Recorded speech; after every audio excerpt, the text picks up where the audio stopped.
Hola Pablo, soy Carolina, me dedico a la educación, tengo 3 hijos que son jóvenes adolescentes y estoy encantada de poder estar hoy aquí para charlar contigo. Muchas gracias, Carolina, por tus palabras y también yo estoy encantado de estar con vosotros.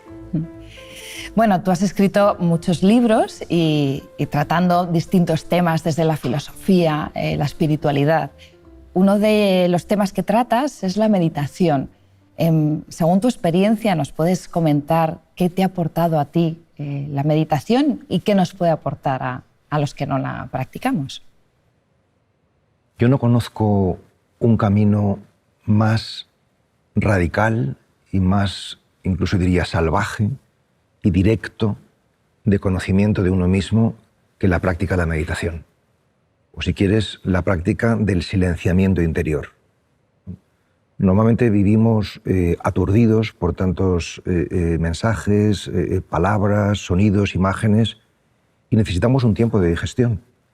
Y la meditación es una práctica de silenciamiento, consiste simplemente en sentarse, si es posible todos los días para que sea significativa, en silencio y en quietud, con la espalda erguida, y simplemente tomar conciencia del propio cuerpo, seguir el ritmo de la respiración.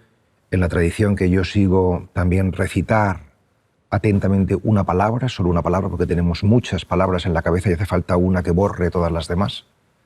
Y eso poco a poco nos va transformando, ¿no? ¿En qué sentido me ha transformado a mí? Pues yo diría que el primer fruto, hay tantos frutos, ¿no? Pero el primer fruto que me ha regalado ha sido una mayor claridad. Porque normalmente cuando nos sentamos lo que descubrimos son primero una inquietud corporal. Quedarse quieto es difícil, ¿no? O sea, cuando nos quedamos quietos descubrimos que estamos inquietos, ¿no? Segundo, una gran distracción mental, es decir, estamos con un gran parloteo interior, la loca de la casa, que decía Santa Teresa de nuestra mente, ¿no? Y tercero, nos encontramos con nuestras sombras, con el inconsciente, ¿no? Pues a medida que te vas sentando, vas introduciendo esta práctica, pues todo eso se va sosegando y vas teniendo mayor claridad. Así que yo diría que el primer fruto es la luz. Silencio y luz, para mí son 2 palabras que van profundamente vinculadas. Y luego, cuando tienes más claridad, pues tienes también más coraje para actuar, ¿no? Porque tantas veces, si no actuamos es porque tenemos miedo, porque no lo vemos claro, ¿no? Pero si vemos claro, pues somos capaces de actuar. Así que yo diría, primero luz y luego coraje, como frutos de la meditación. Y la meditación, en este mundo que tenemos de tantas prisas, en el que las relaciones a veces no son así personales y directas, sino bueno, pues a través de pantallas, ¿cómo nos puede ayudar para las relaciones personales cotidianas? Un desafío muy importante es la lentitud, ¿no? Es decir, uno de mis maestros decía quietud, lentitud y plenitud, ¿no? Entonces, si aprendemos a estarnos quietos, eso es la meditación, y aprendemos a actuar un poco más lentamente, esto es un camino hacia la plenitud, ¿no? Quiero decir que actuamos rápidamente porque normalmente nuestra atención o nuestra intención está puesta en lo que viene después. Entonces, por ejemplo, tengo que lavar rápidamente la vajilla para llevar rápidamente a los niños al colegio, para luego rápidamente irme al trabajo, ¿no? Y entonces simplemente la vida se convierte de esta manera en una carrera de obstáculos, ¿no? Mientras que la lentitud nos invita a no estar en lo siguiente que tenemos que hacer, sino a estar en lo que tenemos que estar, ¿no? Entonces, no solamente la práctica de la meditación es muy constructiva, sino también el ejercicio lento de lo cotidiano, sea lo que tengamos entre manos, eso también es muy constructivo, ¿no? Cualquier actividad realizada con atención construye la vida interior. La vida interior se construye por medio de esas actividades realizadas, digamos, casi devotamente, atentamente, ¿no? Esto, hacer las cosas más despacio, generalmente nos pone un poco nerviosos, ¿no? Porque no estamos acostumbrados, ¿no? Y porque tenemos una zozobra interior, pero lo que hay que domesticar es esa zozobra, ¿no? Es decir, cuando tú te sientas en silencio, pues descubres que hay una gran inquietud, un gran frenesí interior, ¿no? Eso es lo que hay que mirar, ¿no? ¿Por qué hay que mirarlo? Porque si no nos miramos no nos conocemos. si no nos conocemos, no podemos amarnos. Porque nadie puede amar lo que no conoce, ¿no? Si no nos amamos, no podemos amar a los demás, porque nadie puede dar lo que no tiene, ¿no? O sea, y si no amamos a los demás, no nos enteramos de qué va la vida, ¿no? Porque la vida consiste fundamentalmente en la capacidad de amar y ser amado, ¿no? Y si no nos enteramos de qué va la vida, mucho menos podremos vislumbrar el misterio, ¿no?, que los creyentes llamamos Dios, ¿no? Es decir, que realmente todo esto que yo intento de alguna manera propugnar o extender apunta al autoconocimiento. Sin esto, todo lo demás pues, será superficial y no nos construirá. Para el autoconocimiento, Pablo, pues tú has dicho en algunas ocasiones que no sabemos escucharnos, no sabemos mirarnos y mucho menos a nosotros mismos. Efectivamente, a esto no nos enseñan en la escuela, Pablo. Entonces, yo como madre, ¿qué consejo, qué me puedes plantear que haga con mis hijos para que ellos aprendan a escucharse, a mirarse a ellos mismos? Pues una cosa que se me ocurre de entrada es hablar bajo.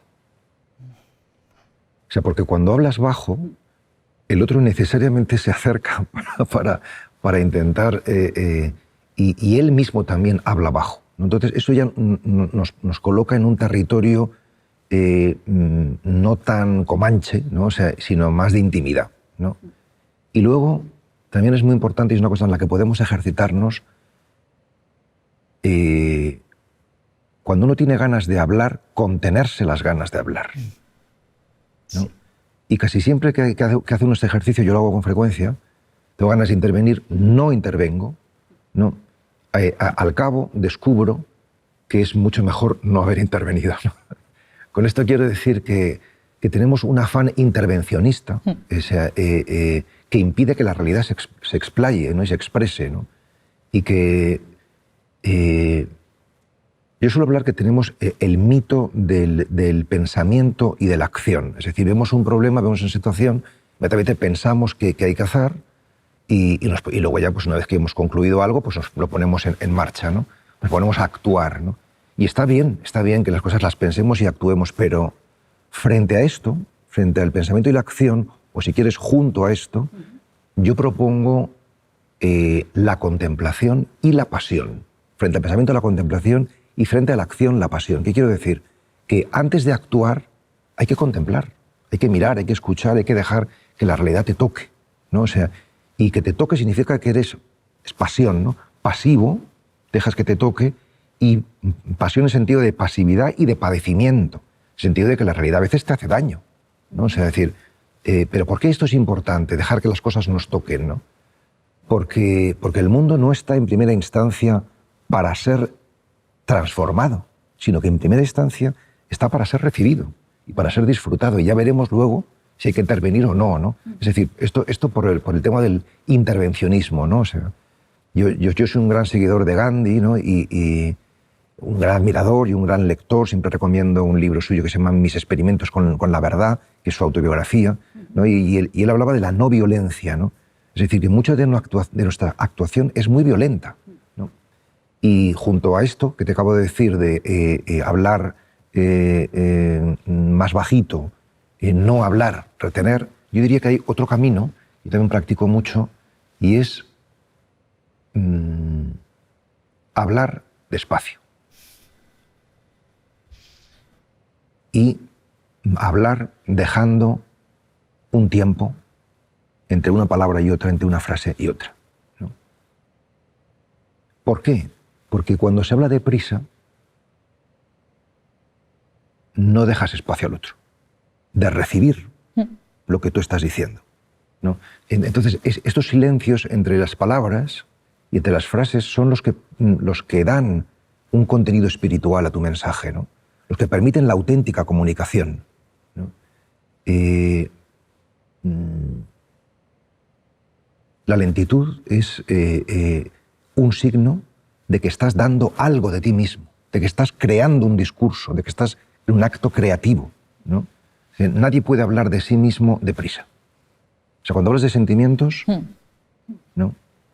Esto, por ejemplo, en la terapia o en el acompañamiento personal, lo más interesante son los silencios. porque significa que el paciente está, o el interlocutor, ¿no?, está elaborando, está trabajándose por dentro, ¿no? Y eso es lo que un terapeuta o un acompañante nunca debe violar y debe respetar ese trabajo, ¿no? Es decir, que las pausas en la comunicación son fundamentales, ¿no? O sea, esto quiere decir que silencio y palabra, ¿no?, blanco y negro, son las dos caras de la misma moneda. O sea, una palabra es eficaz si nace del silencio y si aboca a él, si lleva un silencio mayor, ¿no? Si algo de lo que yo te estoy diciendo te deja pensativa, te deja reflexiva, abre un paisaje, un horizonte de reflexión, de ensoñación, eso es interesante. Sin duda. Yo me veo con mis hijos, ¿no?, en el día a día. Yo, por ejemplo, intento pues, mantener la tecnología en determinados momentos aparte para ser ejemplo. Ahora ellos son hijos de su época y tienen acceso a tantos contenidos que en muchas ocasiones son interesantes, ¿vale? Entonces, todo el rato, todo el tiempo, tantos contenidos que cómo cultivar, cómo animarles a que ellos hagan silencio, a que mediten, a que vayan más despacio en este mundo que es tan rápido. Es un drama, ¿no? Es una situación dificilísima, yo me hago cargo perfectamente.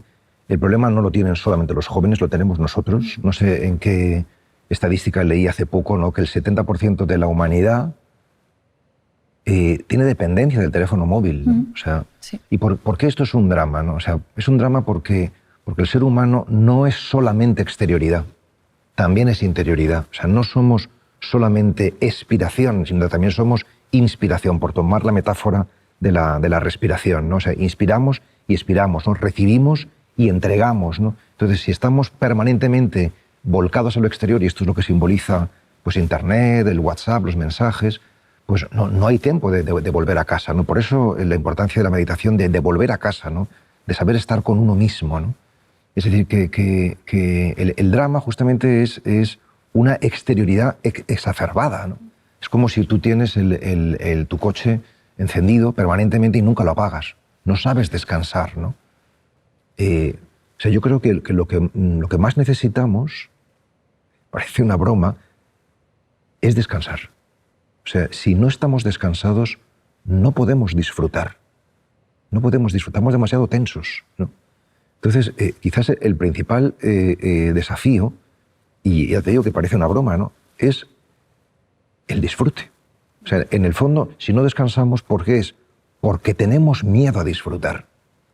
Tenemos miedo a disfrutar, ¿no? O sea, el miedo al disfrute es el hijo del miedo a la libertad. Erich Fromm hablaba del miedo a la libertad, pero yo hablo del miedo al disfrute, ¿no? O sea, ¿qué significa disfrutar? O sea, ¿cuándo disfrutas de una película, por ejemplo? Cuando te metes en la película, ¿no? ¿Cuándo disfrutas de una novela? Cuando te metes en la novela. ¿Cuándo disfrutas de una conversación? Cuando te metes en la conversación, ¿no?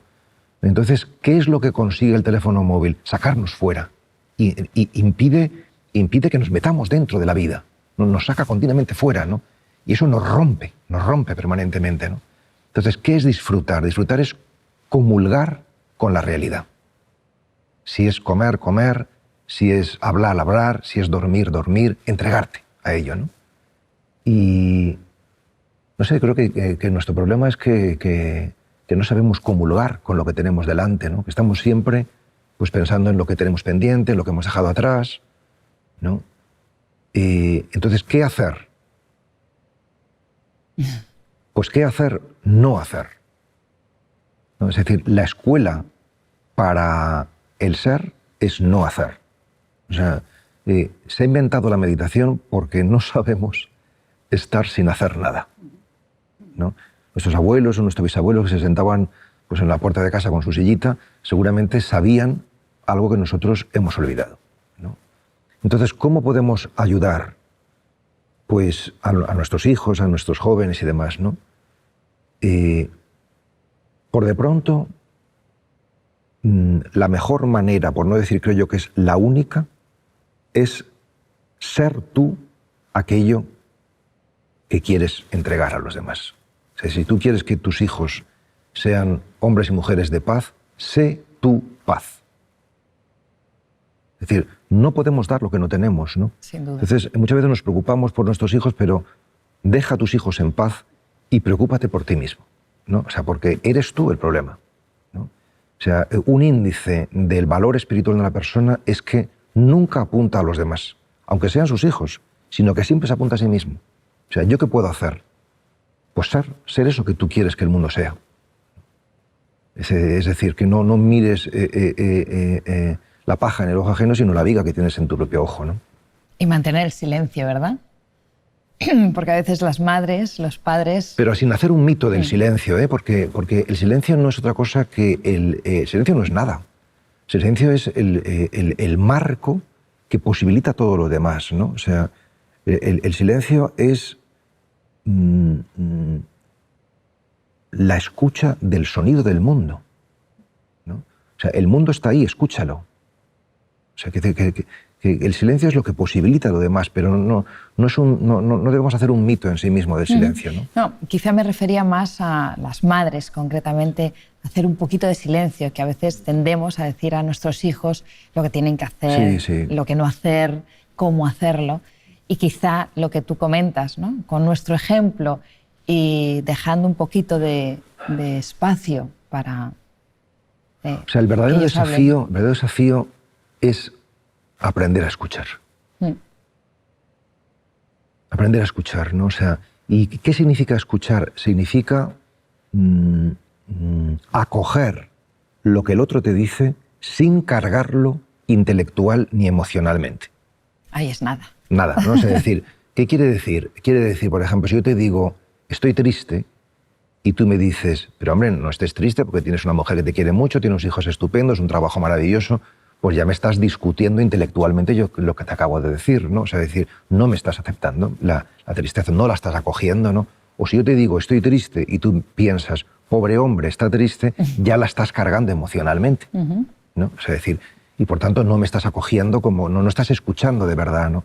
Entonces, ¿qué es escuchar? Escuchar es quitarse de en medio uno mismo, ¿no? En realidad todo el trabajo espiritual es para desegocentrarnos, ¿no? Es decir, para no ponernos en medio. Esto, que parece tan difícil, se puede entrenar. O sea, la meditación es justamente un entrenamiento para no ponernos en medio continuamente, ¿no? Para saber quitarnos de medio, para acoger en pureza lo que se lo está diciendo, ¿no? Yo soy seguidor de un maestro que se llama Franz Jalix, que es un jesuita que falleció hace poco, húngaro, ¿no? Y él a su vez era seguidor, era discípulo de Carl Rogers, un famoso psicoterapeuta estadounidense, ¿no? Que hablaba de, entre otras muchas cosas, de la terapia de la no directividad, ¿no? Es decir, no directividad significa que no quieres llevar a los otros a tu territorio, sino que crees que el otro puede llegar por sí mismo al territorio al que tiene que llegar, ¿no? Esto para los padres también es muy importante, ¿no? Porque los padres creen que tienen que llevar a sus hijos a un territorio determinado y a lo mejor el problema no lo tienen los hijos, sino que lo tienen los padres, ¿no? O sea, ¿en qué se apoya una relación de ayuda de verdad? Se apoya fundamentalmente en creer en la autonomía del otro. Si tú crees esto, significa que le vas a dar al otro la posibilidad de trabajarse, ¿no? Y entonces, ¿cómo se hace esto? Pues Rogers habla, bueno, es una cosa que es un lugar común, es muy conocido, ¿no? Habla del reflejo, ¿no? Es decir, no dar lo propio, no dar algo propio, sino devolver, reflejar lo que el otro te dice. Hacer de espejo. Hacer de espejo, exacto, ¿no? Y eso va ayudando a que la persona vaya indagando en sí mismo y vaya sacando lo que tenga que sacar. Me vienen a la mente, Pablo, escuchándote, pues palabras como la aceptación, ¿no? De cara a los hijos, los padres, ¿no? Qué importante es que nos trabajemos la aceptación al hijo, a la hija, como es, para desde ahí. Y la otra palabra que me viene es confiar, ¿no? Aceptar y confiar en que, como dices, ellos tienen esos recursos para desarrollarse, para... Claro, el asunto es que cuando yo digo hay que confiar o hay que aceptar, pues claro, uno responde, ¿y eso cómo se hace? Claro, o sea, ¿cómo se hace para que esto no sea un mero ideal, sino que sea un entrenamiento, ¿no? Es decir, algo en lo que tú puedes trabajar, ¿no? Tú puedes trabajarte, tú puedes cultivarte, ¿no? ¿Cómo hacerlo, no? O sea, ¿cómo cómo creer de corazón que esto que hay no solamente es lo que hay, sino que es lo que tiene que haber, ¿no? O sea, los grandes maestros espirituales dicen, todo está bien. Pero claro, esto de que todo está bien no es el punto de partida, sino que es el punto de llegada. Ellos han llegado a esto después de un camino, ¿no?, que han recorrido, ¿no? Porque si lo dices de punto de partida, si tú tienes a una persona en un campo de concentración nazi y le dices todo está bien, pues va a pensar que eres un monstruo, porque le dices semejante cosa, ¿no? ¿Qué quiere decir todo está bien, no? Quiere decir que lo que hay es lo que tiene que haber para caminar hacia lo que tendría que haber, ¿no? A ver si me explico, ¿no? Es decir, que cuando se dice todo está bien no se quiere decir que hay que sancionar la realidad, sino que esta realidad es el punto de partida adecuado para caminar hacia lo que tendría que ser, ¿no? Esta es la cuestión, ¿no? Por eso se habla de aceptación. Acepta esto, pero no para quedarte en esto, sino para caminar hacia la plenitud, ¿no? Y esto es un ejercicio, ¿no? O sea, un ejercicio que supone, es un largo camino, ¿no? Supone un recorrido emocional, supone un recorrido espiritual y necesitamos maestros que nos enseñen a hacerlo, ¿no? O sea, digo, separo lo emocional de lo espiritual, aunque están profundamente integrados, porque normalmente tenemos las emociones muy reprimidas, no las expresamos, ¿no? Entonces, si no expresamos lo que tenemos dentro, pues la espiritualidad se convierte en una especie como de superestructura que no posibilita, ¿no?, sino que tiene pies de barro, ¿no? No es sólida, ¿no? O sea, entonces se trata de recorrer todas las emociones que nos suscita la realidad y para, una vez llegado a un cierto punto, empezar el camino espiritual, ¿no? O sea, que podría decir que se resume en mirar, claro, es fácil decirlo, ¿no? Luego de vivirlo es de historia, o sea, mirar amorosamente la realidad, ¿no? Aunque sea oscura, aunque sea difícil, ¿no? Esto no nos sale, mirar amorosamente la realidad, ¿no? Pero se trata de, no sale espontáneamente, se trata de imprimir a tu mirada interior benevolencia y ternura. En la medida en que lo vamos haciendo, poco a poco, vamos transitando esa oscuridad, esa dificultad, y vamos aceptando, que es lo que me preguntabas, ¿no? Sí, porque yo te escucho y hablas de mirar la realidad y yo lo llevo al tema de mis hijos una vez más, ¿no? Porque es esa mirada, ¿no?, a los hijos de aceptación y de verles en plenitud, ¿no? No verles quizá como seres incompletos porque están creciendo, sino como seres plenos. El aprender a mirarles quizás, sí. O sea, mirarles no como te gustaría que fueran, sino como son. ¿No? O sea, es decir, no ponerles a ellos tu ideal, sino dejar que el ideal nazca de lo que son, de su realidad. Esta es la cuestión. Y hablas ahora de las emociones. ¿Cómo nos ayuda la meditación, el silencio, a transitar, a gestionar esas emociones que no siempre son agradables, ¿no? O sea, solemos tener una idea un tanto idílica de la meditación como un encuentro con la paz, con lo profundo. En realidad, la meditación, como dicen los maestros espirituales, los padres y madres del desierto, por ejemplo, que es la tradición que yo sigo, es un combate. Es un combate, ¿no? O sea, ¿por qué? Porque lo que tenemos dentro que va apareciendo no nos gusta. Es decir, no somos solamente verdad, belleza y bien, como nos gustaría, sino que también somos codicia, ambición y vanidad, ¿no? Codicia en el tener, ambición en el poder, ¿no?, y vanidad en el aparentar. Entonces, mirar eso, pues, ¿por qué nos cuesta meditar? Porque no nos gusta ver eso que somos, ¿no? Preferimos saltarlo, ¿no? Entonces, ¿cuáles son nuestras tentaciones fundamentales, nuestras dificultades fundamentales? Una, que estamos escapando permanentemente, huyendo de las cosas porque no nos gustan, ¿no? Y dos, como no nos gustan las cosas, intentamos resolverlas, ¿no? Y sin embargo, hay un tercer camino que no es ni la huida ni la resolución, sino que es la disolución, que es otra cosa diferente, disolverte, integrarte con lo que hay, ¿no? Reconciliarte con lo que hay, ¿no? O sea, resolver está bien en algunos casos. Por ejemplo, yo qué sé, pues, no sé, te duele la cabeza, pues resuelvo, me tomo un Spidifen. Tareas concretas, Sí, ¿no? sí, en lo pragmático, sí, práctico. pero en lo espiritual, en lo más profundo del ser humano, yo no sé, por ejemplo, pongo un ejemplo extremo, ¿no? Pierdes a un ser querido porque se te muere, eso no lo puedes resolver. Eso no lo puedes resolver, ¿no? O sea, por mucho que pienses y por mucho que actúes, pero eso sí que lo puedes disolver. ¿Qué significa? Puedes integrarlo, puedes trabajarlo de tal modo que ese veneno no te destruya, ¿no? Sino que todo lo contrario, te construya, ¿no? O sea, en general, todo lo positivo ha nacido de algo oscuro o difícil, ¿no? Es decir, la flor nace de la tierra, que es oscura y sucia, ¿no? De ahí nace algo hermoso, ¿no? Yo muchas veces suelo decir, yo que me dedico a escribir, ¿no? Los éxitos son el fruto de muchos fracasos. Es decir, que si tú escribes una página hermosa es porque antes has tirado 100 a la papelera. Entonces, los éxitos es lo que ven los demás, ¿no? Los fracasos es lo que vemos uno mismo, ¿no? Pero la perseverancia en el fracaso, ese es el auténtico éxito, ¿no? Y es de lo que más se aprende, sin duda. Ah, sí, yo siempre digo que el dolor es nuestro principal maestro. O sea, si tú revisas de lo que más has aprendido en la vida, verás que siempre ha sido de experiencias dolorosas y difíciles, ¿no? Esto no quiere decir que haya que buscarlas, esas experiencias, ya van a venir por sí solas, ¿no? Pero...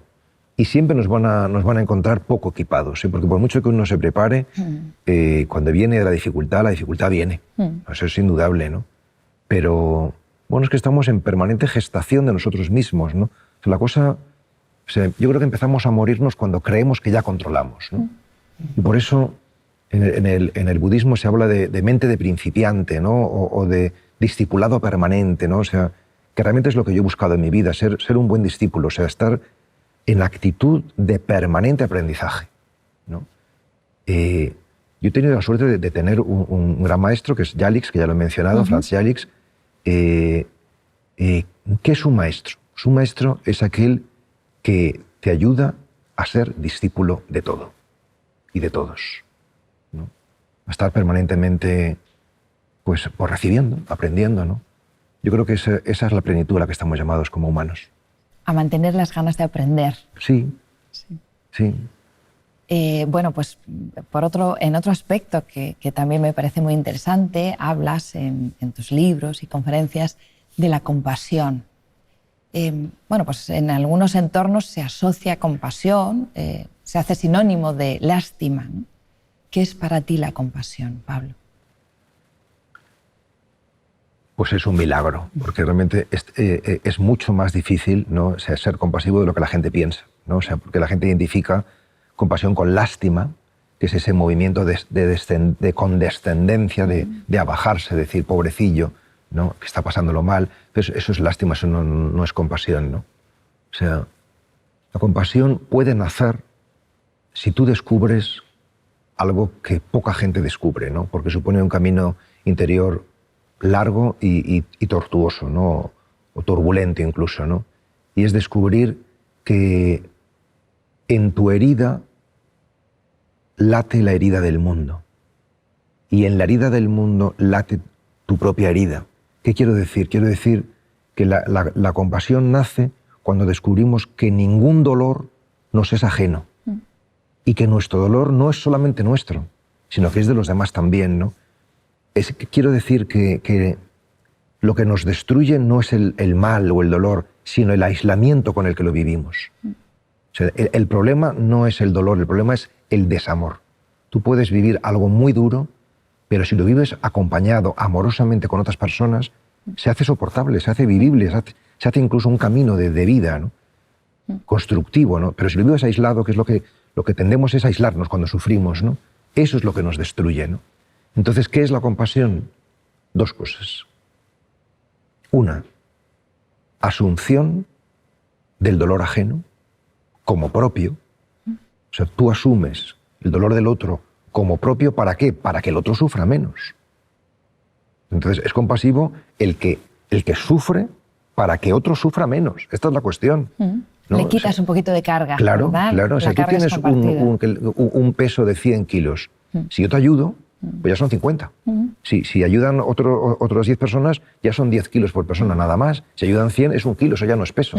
Es decir, ese es el descubrimiento, ¿no? O sea, de que juntos, de corazón, la vida no solamente es que sea soportable, sino que es perfectamente llevadera, ¿no? Pero eso es un descubrimiento espiritual, ¿no? O sea, entonces, primero, asunción del dolor ajeno, y segundo, entrega del propio, que esto es lo que solemos olvidarnos, ¿no? Es decir, que yo escribí un libro que se titula Sendino se muere, y que es la historia de una médico que luego muere, de una médico enferma, ¿no? Que mira la enfermedad desde la otra perspectiva, ya no desde el sanador, sino desde el enfermo, ¿no? Y lo que vengo a decir, lo que viene a decir esta vida de esta mujer que se llamaba África Sendino, es que es un nivel espiritual más alto dejarse ayudar que ayudar. Sin duda. Nos cuesta más, ¿verdad? Nos cuesta mucho más. Cuesta mucho más. No hemos aprendido a aceptar esa ayuda y a mostrar nuestra vulnerabilidad, sí, ¿verdad? Porque parece que eso es debilidad, que eso es, bueno, que va en contra de lo que se proclama. Sin embargo, es el máximo descubrimiento. ¿Por qué? Porque solamente amamos lo vulnerable, lo frágil, ¿no? Lo fuerte, lo poderoso, podemos admirarlo, ¿no? Pero solamente amamos lo imperfecto, ¿no? Entonces, en la medida en que reconocemos serena y alegremente, se dice rápido, nuestra vulnerabilidad, nuestra fragilidad, en esa medida somos poderosos, porque conocemos el amor, ¿no? El trabajo espiritual justamente es para esto, ¿no? Para descubrir. Primero es un trabajo de vaciamiento, que decíamos antes, de silenciamiento, ¿no? Entonces, cuando haces este trabajo, ¿qué descubres? Descubres que eres una caña, es decir, alguien frágil, que se puede romper, ¿no? O sea, y solamente cuando descubres que eres una caña vacía, puede entrar el viento en ti, porque estás vaciado, y puede salir una melodía. Es la metáfora más preciosa, ¿no? O sea, para que salga la melodía que puede salir de nosotros, hemos de haber hecho un trabajo de purificación, de vaciamiento, de silenciamiento, y un trabajo de descubrimiento de la fragilidad, ¿no? Entonces es cuando somos poderosos, ¿no? Tú miras, por ejemplo, la vida de Teresa de Calcuta, hizo esta experiencia. O sea, se vació, descubrió su fragilidad, y eso le ha hecho enormemente fecunda, ¿no? Fíjate, te escucho, Pablo, y lo que me genera como madre es que precisamente si yo hago ese camino de vaciarme, de aceptar mi debilidad, mi vulnerabilidad, permito a mis hijos ayudarme, ¿no? No me presento como poderosa, como capaz, que a veces los padres tenemos esa tentación, porque como al principio son pequeños, parece que les tenemos que enseñar. Y precisamente a lo mejor ese es el ejemplo. No sé cómo lo ves, ¿no?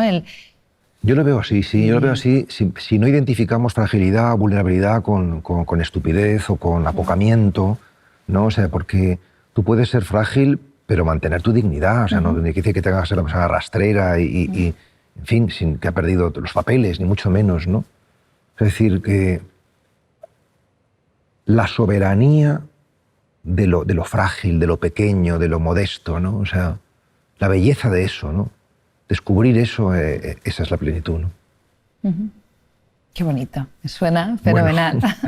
Bueno, puede sonar bien, pero lo importante es vivirlo, sí, exacto, ¿no? Lo importante es que cuando nos encontramos a alguien así, o sea, por ejemplo, la soberbia nos espanta. Si vemos a un tipo que es engreído, creído, pues le digo, este hombre es un idiota, sí, ¿no? O sea, genera rechazo. Genera rechazo, sí. Mientras que cuando alguien es modesto de corazón, pues genera cordialidad, ¿no? Genera cercanía, que gran persona, ¿no? O sea, que no se las da de nada, ¿no? Eso es precioso. Y eso es un buen ejemplo, desde luego, para los hijos, sin duda. Pablo, la soledad. Yo creo que, no sé si estarás de acuerdo conmigo, en que es uno de los grandes problemas de nuestra sociedad actual, ¿no? El aislamiento, decías antes, la soledad. Y sin embargo, tú planteas la búsqueda de la soledad, la cultivas. ¿Cómo podemos vivir la soledad de una manera que nos aporte? ¿Qué es para ti? Pues, igual que antes decía que silencio y palabras son las dos caras de la misma moneda, pues ahora diría que soledad y compañía también son las dos caras de la misma moneda. Es decir, que las personas verdaderamente sociales o verdaderamente comunitarias que saben estar con los demás es porque han sabido estar consigo mismos, ¿no? ¿No? O sea, y que los verdaderos solitarios, por ejemplo los ermitaños, no son misóginos, sino que son gente que tiene un profundo sentido de la comunión, ¿no?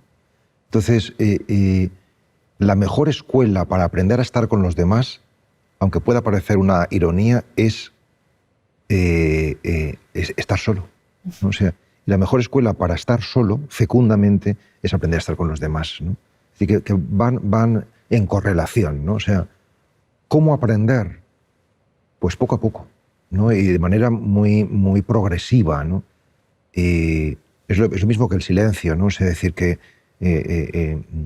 aprendemos a meditar, aprendemos a sentarnos en silencio y en quietud en un entrenamiento paulatino, guiado, acompañado, ¿no? Porque de lo contrario pues nos resulta muy arduo, ¿no? Es el desierto, acabamos pues perdidos o muertos, ¿no? O sea, y entonces yo diría pues ir introduciendo esta práctica de manera progresiva. A lo mejor si no has estado solo nunca, pues no te vayas una semana tú solo al monte, porque entonces te vas a morir de asco, ¿no? O sea, pero a lo mejor puedes decir, voy a estar una hora solo, ¿no? A ver qué pasa, ¿no? Sin recursos, sin teléfono, ¿no? Poco a poco entrenándose. Me vuelven a salir mis hijos. ¿Cómo les transmito yo el valor de la soledad, de la quietud, del dejar la tecnología? ¿Qué les puede aportar a ellos? ¿Qué les dirías que les puede aportar? ¿Y cómo perseverar para mantenerse hasta conseguir los beneficios, ¿no?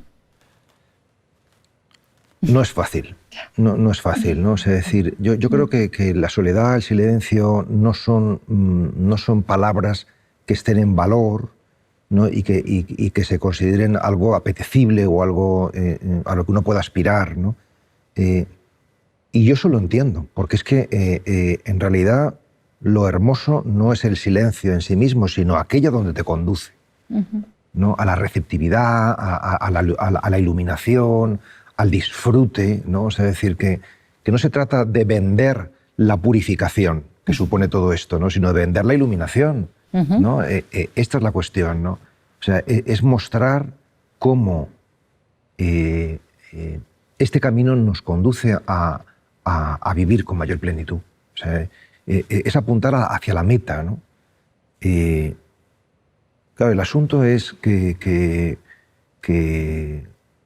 es un camino, ¿no? Pues un camino es un horizonte al que tender y una tierra, una realidad concreta que pisamos, ¿no?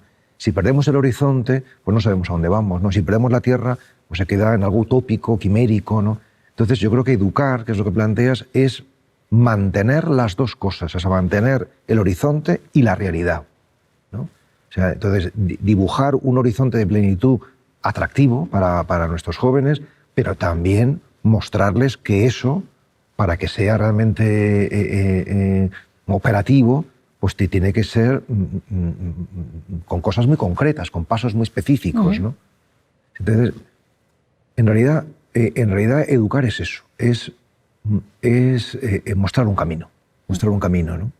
En la medida en la que estamos en un camino, estamos bien. Si perdemos un camino, no estamos bien, ¿no? O sea, entonces, meterse en el camino de la espiritualidad, del silencio, meterse en el camino del ejercicio físico, del deporte, meterse en el camino de la inteligencia, de la reflexión, meterse en el camino del corazón, de los afectos, o sea, estar en el camino. Pero esto que vale para los jóvenes, vale también para los adultos, ¿no? Es decir, vuelvo a lo mismo, ¿no? O sea, yo me plantearía cómo hacer nosotros, ¿no? Y eso es la mejor manera de persuadir a los que van por detrás. El ejemplo, ¿verdad? Sí. Y hablas de plenitud. Y en este mundo nuestro, en esta sociedad, la palabra que sale es felicidad, la búsqueda, el deseo de encontrar la felicidad. Quizá la cuestión está en qué entendemos por felicidad. ¿Qué es para ti la felicidad, Pablo? El problema es que o sea, yo quiero ser feliz como todo el mundo, ¿no? O sea, decir que no es que yo sea un bicho raro, ¿no? Lo que pasa es que que entendemos muchas veces la felicidad como simple bienestar y nos olvidamos del bien ser, ¿no? O sea, a veces la consecución de un bien mayor te hace renunciar a un bien menor, ¿no? O sea, yo muchas veces he dicho en alguna entrevista, en una conversación, la felicidad no me interesa, lo que me interesa es la plenitud, ¿no? O sea, no sé si ahora diría tanto, porque pues claro que me interesa la felicidad, ¿no? Pero sobre todo lo que me interesa, más que ser feliz, que sí, que está bien, ¿no? O sea, me interesa vivir en plenitud. ¿Y eso qué significa? Que me preguntabas, ¿no? Pues significa ser yo mismo. O sea, ¿tú a qué aspiras? Pablo Dors, yo aspiro a ser yo, ¿no? Es decir, escuchar la palabra que me habita dentro, ¿no? O sea, llegar al fondo, al territorio de mi identidad más profunda y desplegarlo, ¿no? Realizar aquello para lo que he venido a este mundo, ¿no? Eso es lo que te va a dar la plenitud, eso es lo que te va a dar la verdadera felicidad, ¿no? Es decir, que la felicidad no se consigue sin un cultivo, sin una tarea, ¿no? sin entenderte a ti mismo como campo de cultivo, ¿no? La felicidad tiene mucho que ver con el cultivo, ¿no? De uno mismo. En la medida en que nos cultivamos, tenemos autoestima, ¿no? Porque nos sentimos vivos, ¿no? No simplemente pasivos, ¿no? Sino que estamos creando, ¿no? Para mí la felicidad tiene que ver con dos palabras, que son la contemplación y la creación. Grandes. Sí, sí. Contemplar quiere decir recibir y crear quiere decir dar, ¿no? Solamente somos felices cuando somos creativos. O sea, esta conversación solamente nos va a hacer felices si la estamos creando, de verdad. Si estamos recitando un guión, si estamos repitiendo una cosa de memoria, no nos va a hacer felices. Es decir, solo lo nuevo tiene la capacidad de alimentar el alma del ser humano, ¿no? Y cada instante es nuevo. O sea, nosotros estamos muertos porque no nos damos cuenta de que cada instante es nuevo, ¿no? Cada instante es una creación que te invita a meterte en él, ¿no? Eso es estar despierto, eso es ser iluminado, ¿no? O sea, darte cuenta de que cada segundo es nuevo. O sea, si vives así, y yo desde luego llevo ya mucho tiempo intentándolo, eres feliz. Y cuando vamos más despacio, ¿verdad? Sí. Paramos el ritmo, hablamos más despacio, podemos saborear esos momentos, ¿no? Tan nuevos, tan especiales, claro, ¿no? ¿Qué es la creación? La creación es la concepción, gestación y alumbramiento.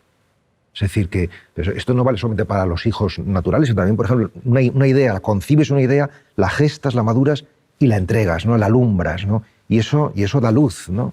Y eso da calor, ¿no? Pero esto pasa con las ideas, con los afectos, con todo, ¿no? O sea, realmente vivir así sí que es una fiesta, ¿no? O sea, y sí que merece la pena completamente, ¿no? O sea, yo tengo que confesar que no siempre vivo así. O sea, decir que a veces entro en la rutina, ¿no? En la no novedad, ¿no? Pero muchas veces sí que vivo así y es una pasada.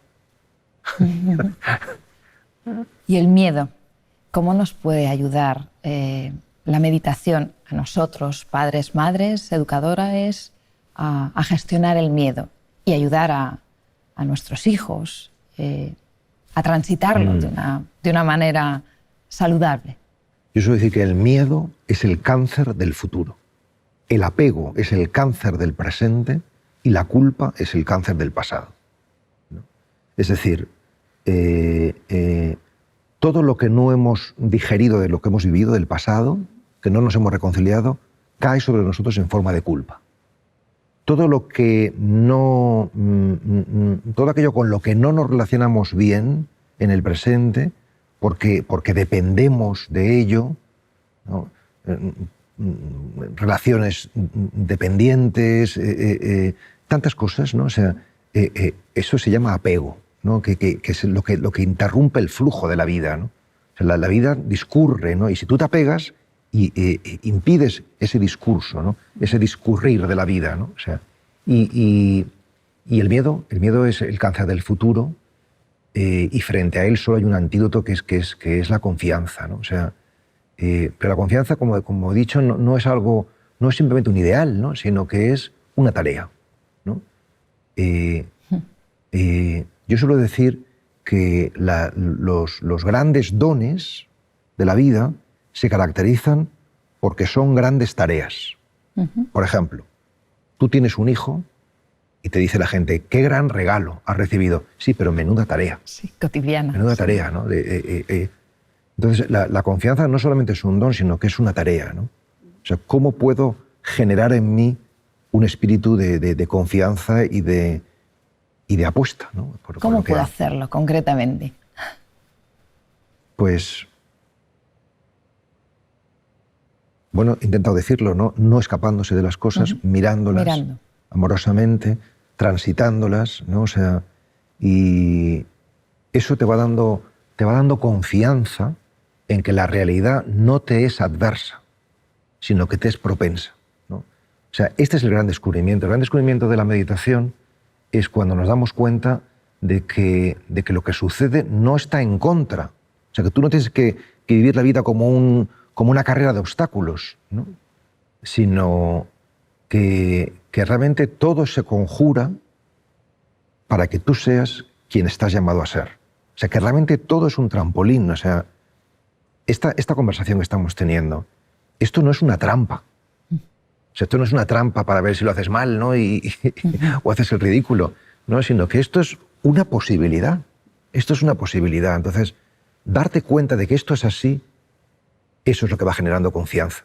Dando cuenta que lo que te pasa, aunque sea duro a veces, no es un agujero negro para que tú te hundas en la miseria, sino que es una ocasión de crecimiento, ¿no? Una oportunidad de aprendizaje, sí. ¿no? Es como, es decir, hemos de aprender a saltar, apostar, confiar, ¿no? O sea, claro, el salto tiene dos posibilidades, la caída y que te estrelles y te quedes ahí, o el vuelo, ¿no?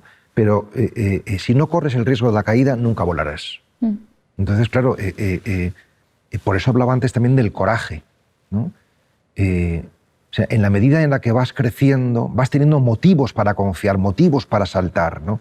Y cuanto más saltas, más vuelas. Es verdad que decíamos antes que hay muchas caídas, ¿no? O sea, yo como escritor he fracasado muchísimo, he tenido muchas caídas, ¿no? O sea, y me he estrellado.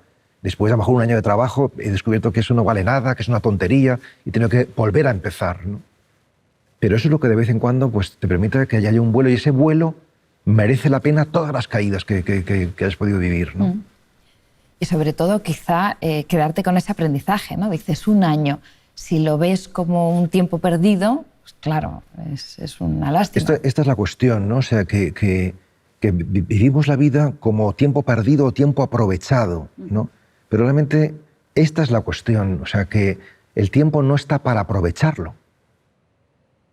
Es lo que decimos a nuestros hijos, aprovecha el tiempo, no, sino para vivirlo, que es distinto, porque si queremos aprovechar, estamos exprimiendo la naranja. La naranja no hay que exprimirla, hay que comerla tranquilamente. Disfrutarla. O sea, no tienes que estar ahí presionando, ¿no?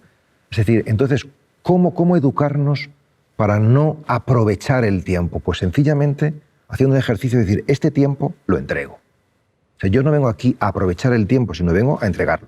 En este caso, en esta conversación, ante este plató, en este programa, ¿no? Si vives con esta lógica de la entrega, te vas curando de esta presión que supone, presión de rendimiento que supone vivir desde la clave de aprovechar, ¿no? Y puedes disfrutar más el aquí y ahora, ¿no? Sí, sin duda. Como nosotros. Sin duda, sin duda.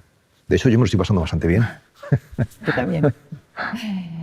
Antes, Pablo, nos has hablado de personas que han sido referencias para ti, como Gandhi. También te hemos oído en otras ocasiones hablar de Simone Weil. Cuéntanos, ¿qué te aporta? O sea, para mí una virtud fundamental es la admiración, ¿no? O sea, si tú admiras a alguien, pues de alguna manera es un estímulo, quieres emularle, ¿no? O sea, yo he tenido una gran capacidad de admirar, ¿no? A una serie de personajes, a una serie de escritores, ¿no? Y entre ellos yo suelo destacar a tres, ¿no? Uno ya lo he mencionado, que es Gandhi, otro que acabas de mencionar ahora mismo, que es Simone Weil, y también un tercero que no ha salido en la conversación, pero que quiero mencionar, que es Carlos de Foucault, ¿no? Y curiosamente, bueno, Gandhi es un hindú, ¿no? Simone Weil era una pensadora francesa de origen judío, y Carlos de Foucault era un aristócrata francés que se convirtió al cristianismo viendo la fe de los musulmanes, ¿no? O sea, es decir, que bueno, hay un poco una gran pluralidad religiosa, ¿no? en estos tres referentes que para mí son capitales, ¿no? O sea, y me preguntabas en concreto por Simone Weil. Pues Simone Weil tiene un libro maravilloso que yo recomiendo mucho que se titula A la espera de Dios, donde habla un poco de su itinerario interior. Era una mujer, no sé cómo decirte, de una integridad y de una pureza de corazón y de una intensidad extraordinarias, ¿no? O sea, que realmente yo quisiera para mí, ¿no? Yo creo que o sea, estas tres biografías, la de Foucault, Gandhi y Simone Weil, a mí me llaman la atención porque son totalmente inéditas. Es decir, no se parecen a nadie. Foucault no se parece a nadie, Weil no se parece a nadie, Mahatma Gandhi no se parece a nadie. ¿Por qué? Porque han sido ellos mismos, ¿no? ¿Y por qué han sido ellos mismos? Porque han escuchado su conciencia, que eso es para lo que sirve la meditación, la han obedecido, porque tú puedes escuchar y no obedecer. Y han hecho caso. O sea, sí, han hecho caso, ¿no? O sea, y tercera virtud fundamental, han hecho de esa escucha, de esa conciencia y de esa obediencia un estilo de vida. Es decir, siempre han estado atentos y obedeciendo a lo que les decía su interior, y por eso su vida, pues la vida de estos personajes merece una película, porque es como un periplo sorprendente, ¿no?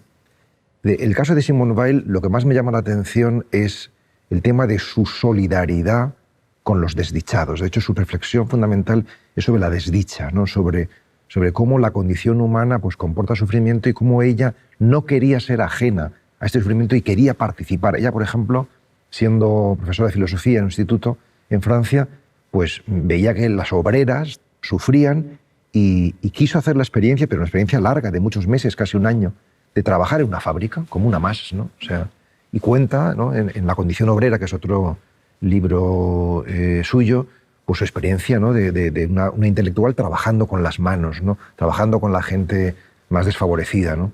Sobrecogedor. Y como esa coherencia interior, ¿no? Sí, a mí me gusta hablar, más que de coherencia, que desde luego es admirable, de armonía, ¿no? Que en definitiva también habla de lo mismo, ¿no? Pero lo que pasa es que la coherencia nos remite a un territorio ético, ¿no? Hay que ser coherente, mientras que la armonía te remite a un territorio estético, ¿no? Que nos resulta de entrada más cordial, aunque ambas apunten a lo mismo, ¿no? Y es que yo creo que es la máxima aspiración, por lo menos la mía, ¿no? La armonía, ¿no? O sea, tenemos dentro muchas voces, muchos personajes, ¿no? No se trata de acabar con ellos y solamente dar cauce a uno, ¿no? Y soy coherente porque soy esto. No, se trata de dar juego a todos ellos, a cada uno en su momento, ¿no? O sea, lograr la unidad en la diversidad. O sea, que la diversidad no es una amenaza. O sea, el hecho de que seamos distintos, hombres, mujeres, blancos, negros, de derechas, de izquierdas, creyentes, no creyentes, es una buena noticia. La pluralidad es una buena noticia, porque es la que posibilita la verdadera unidad, ¿no? Si todos fuésemos iguales sería uniformismo y sería un rollo. Tú dices en tu libro, Pablo, la biografía del silencio, que de todos los dilemas que conoces, el más grande es el de la vida. ¿Cuál es este dilema para ti? Lo más inteligente que puedo decir es que no lo sé. No lo sé, ¿no? Lo que sí que sé es que ese dilema de la vida no cabe en palabras. O sea, por ejemplo, yo suelo decir, la gran pregunta espiritual, la gran pregunta existencial es ¿quién soy yo? Y cuando respondes esa pregunta y cómo respondes esa pregunta, igual que la del dilema, ¿no? Pues respondes a esa pregunta cuando te deja de interesar. ¿Por qué te deja de interesar? Porque estás demasiado ocupado viviéndola, ¿no? O sea, quiero decir que tantas de nuestras preguntas nos alejan de la vida en lugar de meternos en ella, ¿no? O sea, tantos de nuestros discursos intelectuales son paralizantes en lugar de movilizadores, ¿no? Entonces, por eso, ¿Cuándo se responde la pregunta ¿quién soy yo? Cuando dejas de preguntártela porque realmente estás demasiado ocupado desplegando quién eres tú en la vida, ¿no? Entonces, por una parte, el dilema de la vida te lo vas a ir respondiendo en la vida misma, ¿no? Ahora bien, si tuviese que decir, pero ¿cuál es? Déjate de escaparte, y no me estoy escapando, pero déjate de dar rodeos, ¿no? Yo diría que el dilema de la vida es la muerte, ¿no? Es decir, que vivimos en la medida en la que somos conscientes de que estamos muriendo. Ahí es nada. Sí, es decir, que sin conciencia del límite no vivimos, ¿no? Simplemente nos drogamos, estamos en una ilusión, ¿no? Es decir, es la conciencia de nuestra temporalidad, nuestra fugacidad, nuestra caducidad, la que te da verdadera intensidad. Es decir, yo me siento en este plató y digo, voy a vivirlo como si fuese mi último mensaje, ¿no? O sea, vive hoy como si fuera el último día, ¿no? Y entonces eso te hace, te puede introducir mucha presión, pero no, te voy a decir, no, pues voy a entregar lo que yo soy, o sea, no voy a reservarme, no voy a guardarme, ¿no? para mañana, ¿no? En definitiva, lo que la vida nos pregunta a cada instante es, ¿te entregas o no? ¿O te reservas, ¿no? Entonces el dilema de la vida es, entrégate, ¿no? Pues Pablo, muchas gracias por tu entrega hoy a nosotros, a Aprendemos Juntos, por compartir tu experiencia, tu vida y bueno, ha sido un auténtico placer. Gracias. Muchas gracias a ti, un gusto.